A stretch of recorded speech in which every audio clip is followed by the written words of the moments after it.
কালকে ঘটনা হয়েছে, আমি ভাইয়ের বাড়ি থেকে রাত্রে 12:30টার দিকে আমরা বাড়িতে যেতেছি কাজ করিয়া।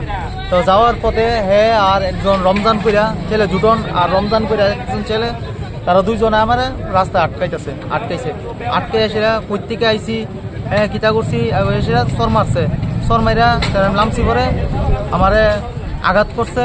আর কারের একটা ফাইল দিয়ে লয়ে সেটা কোমর থেকে লয়ে সেটা বাড়ি মারছে। চাক্কু দা এমনি পুষ মারতে লইছিল, তো সরে গেছি গা, চাক্কুর পুষটা লাগছে না, মাথার ভিতরে আঘাত করছে কাঠের ফাইল দিয়ে। আর পিস্তলের দেওয়া হয়েছে, পিস্তল। আমার নাম জাহাঙ্গীর হোসেন।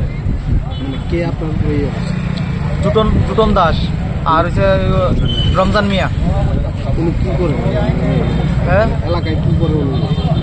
আমি তারা এলাকা মাফিয়াগিরি করে, মস্তানি করে। আপনি কি কাজ করেন? আমি এমনি ইলেকট্রিকের।